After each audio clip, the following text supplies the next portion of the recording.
Hello friends, zero booklet by Ashish Arora sir. Percentage chapter question number 41 to 50 solve करेंगे। A reduction of 20% in the price of an item enables a person to buy 3 kilogram more for ₹100। याद रखिएगा, 100 rupees जो है वो expenditure है, खर्च उतना का उतना ही है, सिर्फ 3 किलोग्राम अब ज़्यादा खरीद सकते हैं। क्यों? क्योंकि प्राइस में कितने का लॉस आया है? 21% का। ये क्वेश्चन एक रिपीटेड पैटर्न का क्वेश्चन है जो मैंने अपने प्रीवियस वीडियो में भी करा के रखा है कि percentage multiply, not the percentage, P मतलब यहाँ प्राइस है, multiply consumption will give you expenditure. Okay, अब यहाँ होता क्या है, एक्सपेंडिचर तो कांस्टेंट है। इसका मतलब क्या हुआ? इसका मतलब ऐसा हुआ कि जो प्राइस है उसमें जो भी इंक्रीमेंट आएगा या कमी आएगी उसका रिवर्स कंजप्शन में होगा। क्यों? क्योंकि एक्सपेंडिचर तो सेम है, ठीक है, और ये दोनों एक दूसरे के रिवर्स में होते हैं, ठीक है ना। अगर आप प्राइस बढ़ाओगे तो कंजप्शन कम लोग करेंगे, अगर आप प्राइस घटाओगे तो कंजप्शन लोग ज़्यादा करेंगे। तो अगर मैं बात करूं प्राइस के रिडक्शन की तो वो 21% है। समझ लीजिए पहले प्राइस था 100, घटाया गया है मतलब 21%, मतलब 21 होगा, उससे माइनस किया गया है मतलब कितना हो जाएगा प्राइस? 79। मतलब पहले 100 था, अब 79 हो गया। लेकिन हमें प्राइस से रिलेटेड कुछ दे के नहीं रखा है, हमें दे के रखा है 3 किलोग्राम मोर। इसका मतलब कंजम्पशन से रिलेटेड दे रखा है, मतलब कंजम्पशन का रेशियो हमारे काम का है। तो इसका मतलब पहले प्राइस 100 था, अब 79 हो गया। इसी का रिवर्स मतलब कंजम्पशन पहले 79 था, अब कंजम्पशन हो जाएगा 100। याद रखिए ये रेशियो है, ये रियल वैल्यू नहीं है। मतलब कंजम्पशन पहले 79 था, अब 100 हो गया। मैंने क्यों इसका यूज़ किया? क्योंकि मेरे पास रियल टर्म्स में वैल्यू सिर्फ कंजम्पशन की है, प्राइस की नहीं है इसलिए। और एक्सपेंडिचर कुछ काम का नहीं, बिकॉज वो ऑलरेडी 100 ही है दोनों केस के लिए। सो पहले कंजम्पशन था 79, अब कंजम्पशन हो गया 100। आप देख सकते हैं कितने का इंक्रीमेंट आ रहा है? +21 का। रियलिटी में इंक्रीमेंट कितने का आ रहा है? 3 किलोग्राम का। इसका मतलब क्या हुआ? 21 रिप्रेजेंट करता है 3 को। जो 21 हमारा रेशियो में हमने मान रखा है वो रियलिटी में 3 को रिप्रेजेंट करता है। तो 1 को कौन रिप्रेजेंट करेगा? 1 को करेगा 3/21। अगर मैं 21 को यहाँ भेजूंगा तो मतलब 1 रिप्रेजेंट करेगा 1/7 को। मतलब 1 का मीनिंग होता है 1/7, ठीक है। तो इस तरीके से हम कंजप्शन फाइंड कर सकते हैं। तो कंजप्शन हमारे पास क्या है? हमें पहले हम देख लेते हैं हमें प्राइस कौन सा फाइंड करना है। Reduce price. रिड्यूस प्राइस मतलब सेकंड केस वाला प्राइस। ओके, सेकंड केस में क्या था? तो सेकंड केस में हमारा जो कंजप्शन है वो 100 है। एक का मतलब 1/7 होता है, तो 100 का मतलब हो जाएगा 100/7, ठीक है ना। ये हमारा आ गया रियल कंजप्शन, लेकिन ये हमारा टोटल कंजप्शन है। हमें तो फाइंड करना है कि भाई पर किलोग्राम, 1 किलोग्राम पे क्या रिड्यूस प्राइस है। तो हमारा फॉर्मूला क्या होता है? Price multiply consumption is equal to expenditure. हमें ये प्राइस फाइंड करना है, तो प्राइस तो फाइंड करना है। रियल टाइम कंजप्शन कितना है? 100/7। एक्सपेंडिचर कितना है? वो ऑलरेडी कांस्टेंट है, वो है 100। 100 और 100 कैंसिल हो जाएंगे, यहाँ 1 आ जाएगा, 7 वहाँ जाएगा, तो हमारा प्राइस आएगा 7 किलोग्राम, 7 रुपीज़ पर किलोग्राम। ओके, 7 रुपीज़ हमारा आंसर आ जाएगा। एक्चुअली इस क्वेश्चन में करना क्या होता है? बहुत सिंपल है, मैंने कुछ नया नहीं किया। Price multiply consumption is equal to expenditure. Expenditure तो सेम होता है। ओके, एक्सपेंडिचर तो जो है हमारे पास वो सेम है दोनों ही केस में। हमारे पास प्राइस का रिडक्शन था, उसी के रेशियो को रिवर्स करके हमने कंजप्शन की वैल्यू निकाल ली। क्यों? क्योंकि कंजप्शन ही दे के रखा था 3 किलो अधिक। ओके, वो कंजप्शन ही दे के रखा था, तो उसी की रियल वैल्यू निकल सकती थी, इसलिए ओके उस रेशियो का यूज़ करके मैंने रियल कंजप्शन निकाला और उसके बाद मैंने रिडक्शन प्राइस पूछा था वो फाइंड कर लिया। अगर उन्होंने मेरे को रियल प्राइस जो मतलब पहले वाला पूछा था तो मैं उसे भी फाइंड कर लेता। बहुत ही सिंपल क्वेश्चन है और बहुत ही रिपीटेड क्वेश्चन है। Question number 42, the percentage increase in the surface area of a cube when each side is double. तो टोटल सरफेस एरिया जो होता है वो क्यूब का होता है 6a²। ओके, ए क्या होता है? ए साइड होती है क्यूब की। तब क्या बोल रहे हैं? साइड को हमें डबल कर देना है, मतलब ए को हमें कर देना है 2a। तो अगर मैं पहला फॉर्मूला लगाऊँ, जब साइड ए थी तो टोटल सरफेस एरिया आएगा 6a²। जब साइड 2a हो गई तो 2a का स्क्वायर होगा, तो हमारे पास आ जाएगा 6 मल्टीप्लाई 2a का स्क्वायर मतलब 4a स्क्वायर मतलब 24a स्क्वायर। ओके, तो हमें फाइंड क्या करना है कि कितना इंक्रीज होता है। तो आप देख सकते हैं कितना इंक्रीज हुआ, ठीक है ना, 18 इंक्रीज हो रहा है। था कितना पहले, पहले 6a स्क्वायर था, उसका परसेंटेज निकालना है। ये कैंसल आउट हो गया, 6 3 ज़ा 18, 3 मल्टीप्लाई 100 300%। ओके, बहुत सिंपल है, बहुत ही सिंपल है, बहुत ही इजी क्वेश्चन है ये, कुछ इसमें नया नहीं करना है। Question number 43, the height of a triangle is increase by 10%। To retain the original area of a triangle its corresponding base must be decrease by कितने परसेंटेज। ट्राइंगल का जो एरिया होता है ना, वो हाइट मल्टीप्लाई बेस इसके ऊपर matter करता है। मतलब जो भी चेंज आएगा वो हाइट मल्टीप्लाई बेस, ठीक है ना, इसी एच और बी के अंदर आप जो भी चेंजेस करोगे ना उस पे ही इसका एरिया वेरी करेगा। अगर मैं बोलूँ जो ट्राइंगल की हाइट है वो 10% से बढ़ गई मतलब 1/10, 10% मतलब 1/10 होता है, बढ़ा मतलब प्लस। पहले हाइट थी 10, अब हो गई 11, ठीक है ना। To retain the original area हमें कितना डिक्रीज करना पड़ेगा बेस को। अगर इसका ही उल्टा मैं यहाँ लिख दूँ तो देखो एरिया चेंज नहीं होगा, ये भी 110 ही रहेगा, ये भी 110 रहेगा। कभी भी आपको ओरिजिनल को ही मेंटेन करने को बोले तो कुछ नहीं, इसका ये रेशो उल्टा कर देना होता है। तो देखिए आपको एरिया में कोई चेंजेस देखने को नहीं मिल रहा है, लेकिन बेस में आपको क्या कमी दिख रही है। पहले बेस 11 था, अब 10 हो गया, मतलब कमी आई 1 की। पहले कितना था 11/11 मल्टीप्लाई 100। अगर आप इसे करोगे तो 100/11 आएगा, और अगर आप इसे सॉल्व करोगे तो 100 9 ज़ा 99 प्लस 1 100, ठीक है ना। मिक्स फ्रैक्शन में आंसर आएगा ये। इसको ही हम एक्चुअली 1/11 है ना 9.09% बोलते हैं। ओके, 1/11%। ओके, ये मिक्स फ्रैक्शन है, बहुत ईजी है निकालना। Question number 44, a number is increase bye x%। हमें नंबर नहीं मालूम तो मैं नंबर को 100 मान लेता हूँ। उसमें अगर मैं 100% x% बढ़ाऊंगा, बढ़ाना है मेरे को कितना, 100 का x%, मतलब नंबर का x% हमें बढ़ाना है। तो ये कैंसिल हो जाएगा, नंबर बढ़ के बन जाएगा 100 + x। जब मैंने x% बढ़ाया तो मेरा नंबर क्या आया, 100 + x। To get back to the original number it is reduce by. समझ लीजिए मेरे को वापस अपने इस नंबर पे जाना है, मेरे को क्या करना है, वापस अपने इसी नंबर पे जाना है, ठीक है ना। तो अगर 100 + x से मेरे को वापस 100 पे जाना हो तो मुझे क्या माइनस करना पड़ेगा, x माइनस करना पड़ेगा। मैं x माइनस करूँगा, पहले कितना था 100 + x था, परसेंटेज निकालना है इसलिए 100 इक्वल टू 100x/100 + x%। इतना मेरे को रिड्यूस करना पड़ेगा। Answer B is right answer. बहुत ही सिंपल क्वेश्चन है, कुछ नहीं था। पहले 100 था, उसमें मैंने x% बढ़ाया तो 100 + x हो गया। मुझे वापस ओरिजिनल पे जाना है तो कितना प्रतिशत घटाऊं, तो पहले तो मैं x घटाऊंगा, लेकिन मेरे को परसेंटेज निकालना है तो हमें प्रीवियस लेना पड़ेगा कि x मैंने घटाया वो ऊपर लिखा, नीचे हम जिससे कंपेयर करते हैं वो लिखते हैं वो यहाँ लिखा, परसेंटेज निकालने से multiply by 100। Question number 45, 300 gram of sugar solution has 40% of sugar in it. तो शुगर और वाटर 300 ग्राम था, उसका हम निकालेंगे 40%, मतलब 2/5 होता है 40%, मतलब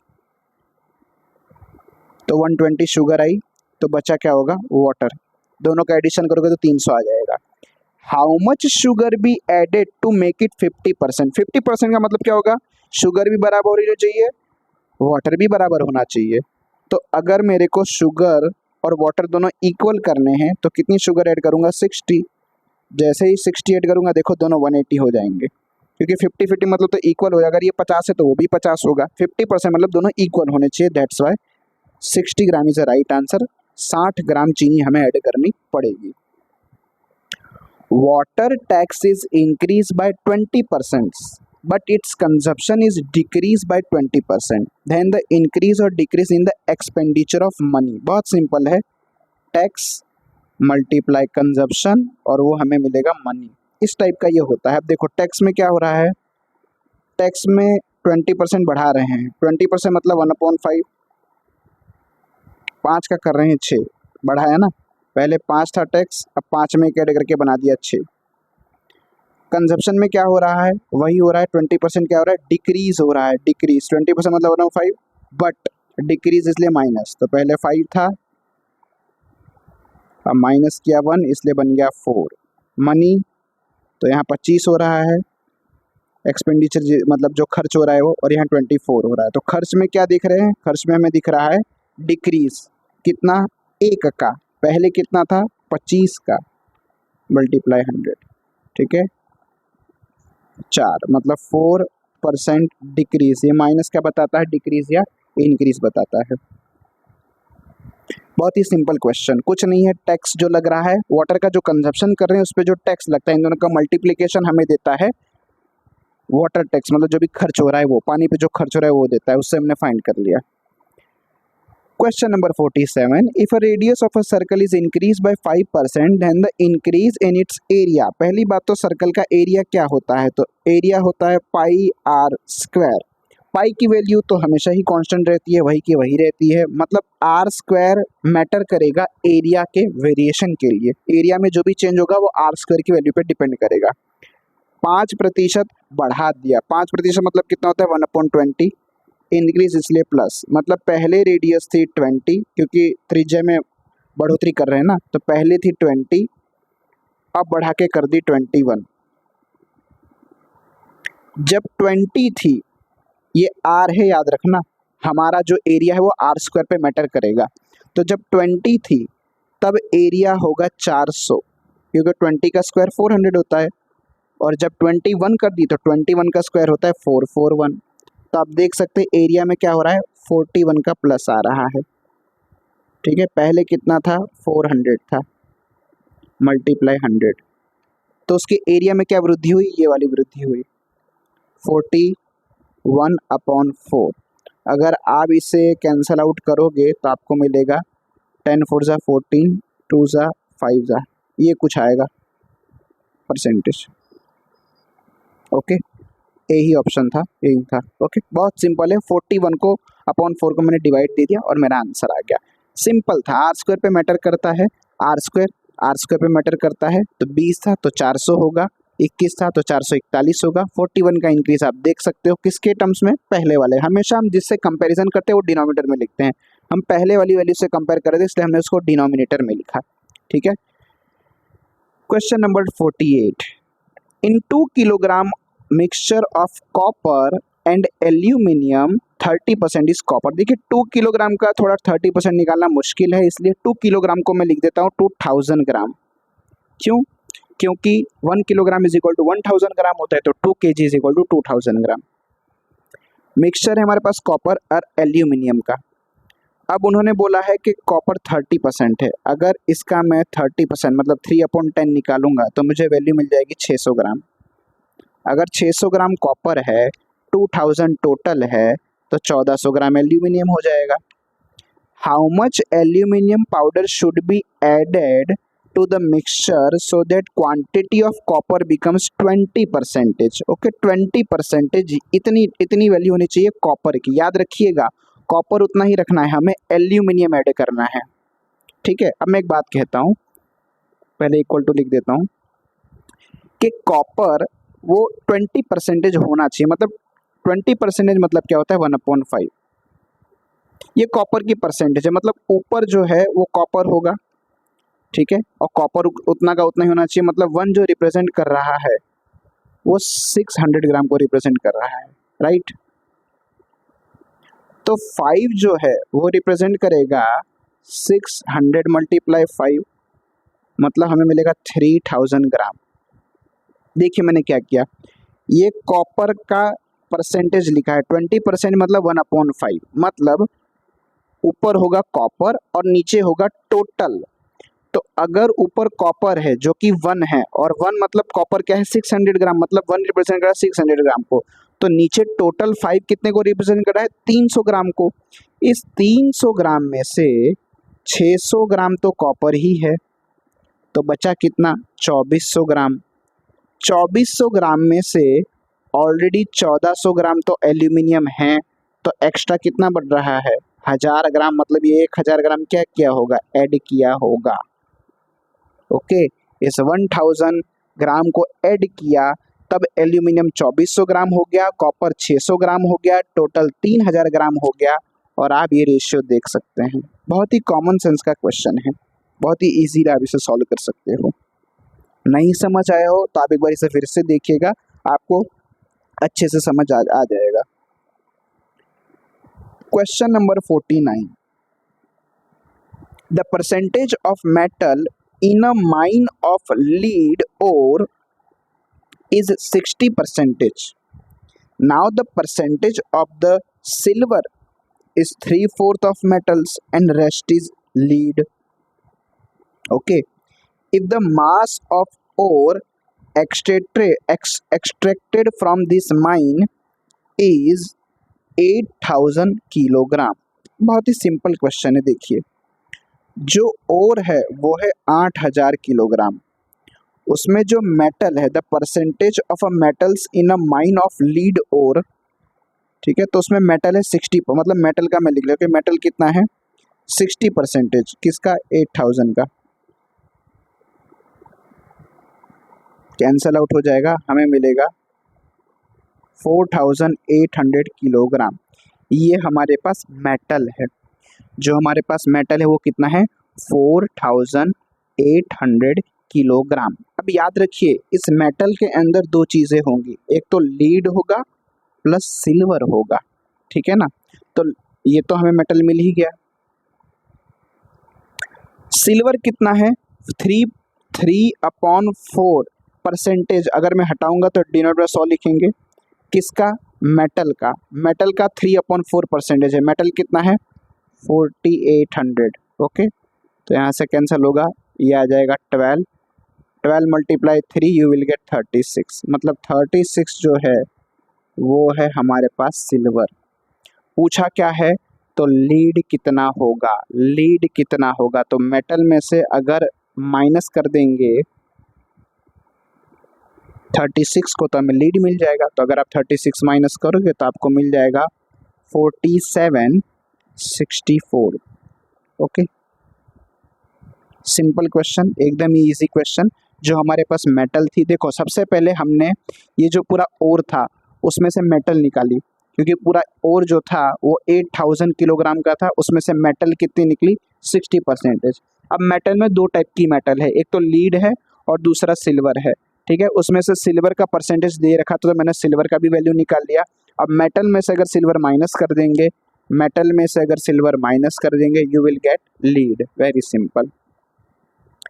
The population of a town increase by 5% every year. Okay, if the present population is 9261, the population 3 years ago, ये ऑलरेडी ऐसा पहले क्वेश्चन आ चुका है। देखिए, हर बार 5% क्या हो रहा है, इंक्रीज हो रहा है। 5% मतलब क्या होता है 1/20 प्लस, ठीक है ना। मतलब क्या हो रहा है, समझ लीजिए पॉपुलेशन x थी, हर साल इतना बढ़ रहा है, मतलब 20 का हो जा रहा है 21, सो 21/20 ये पहला साल, ये दूसरा साल, ये तीसरा साल, और 3 साल के बाद जो इन्होंने बोला करंट कितना है 9261। पूछा क्या 3 साल पहले का, जो कि ये होगा, ठीक है ना। सो 9261 वो कुछ नहीं है, वो 21 का क्यूब है, ठीक है, 21 का क्यूब है, तो यहाँ आ जाएगा 1, ठीक है ना। देखिए ऐसे होता है, ये 21 3 टाइम्स है तो ये 21 का क्यूब हो जाएगा, और ये तो 21 का ऑलरेडी क्यूब है ही, तो दोनों कैंसल आउट होते हैं और यहाँ 1 आ जाता है। अगर आपको क्यूब अच्छे से आएंगे तो इस टाइप के क्वेश्चन बहुत इजीली सॉल्व हो जाते हैं। तो एक्स की वैल्यू क्या आएगी 20 × 20 × 20, मतलब 20 का क्यूब जो कि 8000 होगा, और वो सामने जाएगा, मतलब 8000 is the right answer. Okay, मिलते हैं नेक्स्ट वीडियो में क्वेश्चन नंबर 51 to 60 के लिए। Thank you.